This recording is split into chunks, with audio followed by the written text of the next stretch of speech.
Doctor ఇప్పుడు ఈ మధ్య కాలంలో చెప్పాలంటే సర్జరీ లేకుండా కొన్ని అంటే ఆపరేషన్ లేకుండా సర్జరీస్ అనేవి జరుగుతూ ఉన్నాయి. ఇప్పుడు లేటెస్ట్‌గా ఎలాంటి ట్రీట్మెంట్ అంటూ వచ్చిందండి? అదే మనం ఇప్పుడు హార్ట్ వాల్స్ గురించి మాట్లాడుకుంటున్నాం కాబట్టి ఈరోజు హార్ట్ వాల్‌లో లేటెస్ట్‌గా మీరు వినే ఉంటారు టావర్ అనేది చాలా ప్రముఖంగా వినిపిస్తుంది. అంటే ఏంటి సార్ సో, అది? ఈ టావర్ అంటే అంటే ట్రాన్స్‌కాథెటర్ అయోర్టిక్ వాల్ ఇంప్లాంటేషన్.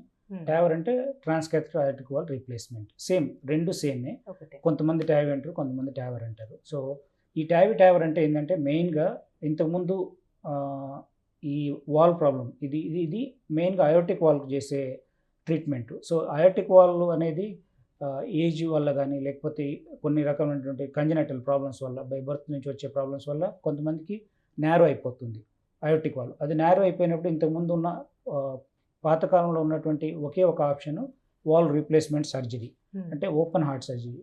ఓపెన్ చేసి ఆ వాల్‌ని ఏదైతే డ్యామేజ్ ఉందో దాన్ని తీసివేసి కొత్త వాల్‌ని అనేది ఫిక్స్ చేసేవాళ్ళు. అవును. కొంతమంది సూట్ అవ్వదు. అంటే ఆ రకమైన సర్జరీకి ఎస్పెషల్లీ ఎల్డర్లీ పీపుల్, హ్మ్. లేదంటే చాలామందికి కొంతమందికి కోమార్బిడ్ కండిషన్స్ ఉంటాయి. చాలా సిక్‌గా ఉంటారు. బెడ్ రిడెన్ ఆల్‌మోస్ట్ అలాంటి వాళ్ళకు ఈ వాల్ సర్జరీ చేయాల్సొచ్చినప్పుడు ఆహ్, ఈ ప్రాబ్లమ్ అవుతది. సర్జన్స్ రిఫ్యూజ్ చేస్తారు. రిజెక్ట్ చేస్తారు.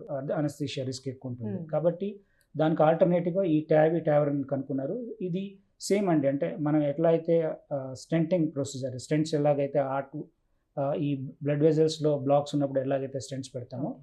సేమ్ ఇది కూడా ఒక పెద్ద ఒక లార్జ్ స్టెంట్ లాంటిదే. హ్మ్. సేమ్ అదే కాన్సెప్ట్‌లో ఉంటుంది. ఒక మెటల్ కేజ్ ఉండి అందులో వాల్స్ అనేది స్టిచ్ చేస్తారు దానికి.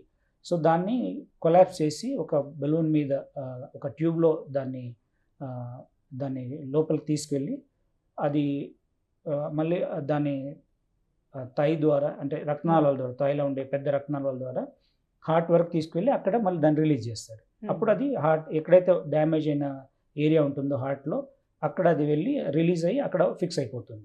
హ్మ్. సో, ఆ రకంగా ఈ టావర్ అనే టెక్నాలజీ యాహ్! ఇప్పుడు దీనికి మనకి ఆల్టర్‌నేటివ్‌గా సర్జరీకి ఆల్టర్‌నేటివ్‌గా కనుక్కున్నారు. ఇది చాలా మందిలో మంచి రిజల్ట్స్ ఇస్తుంది. చాలామంది కొన్ని అంటే బయట ఆహ్, వెస్టర్న్ కంట్రీస్‌లో అయితే కొన్ని లక్షల మంది చేశారు. మన దగ్గర కూడా ఇప్పుడు చాలామంది కొన్ని వేల మందికి చేయడం హ్మ్. జరిగింది. రిజల్ట్స్ చాలా బాగున్నాయి.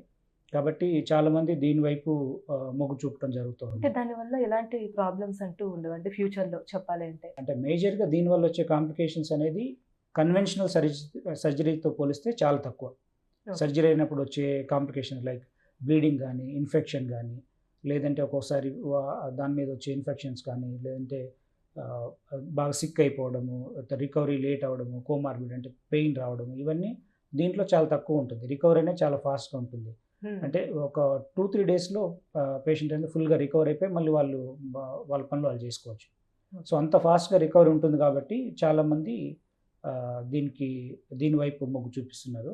దీనిలో కాంప్లికేషన్స్ అంటే చిన్న చిన్న కాంప్లికేషన్స్ ఉంటాయి. ఎందుకంటే మనం ఇది పెద్ద ట్యూబ్‌లో నుంచి మనం తీసుకెళ్తుంటాం కాబట్టి ఒక్కొక్కసారి ఆ బ్లడ్ వెసల్స్ ఏదన్నా డ్యామేజ్ అవ్వడం గానీ, లేకపోతే బ్లీడింగ్ అవ్వడం గానీ, హ్మ్. ఒక్కొక్కసారి రేర్‌గా అంటే మన ప్రాపర్ ప్రికాషన్స్ తీసుకోకుండా చేస్తే ఇన్ఫెక్షన్స్ రావడం కానీ, అవన్నీ చిన్న చిన్న ఇబ్బందులుంటాయి.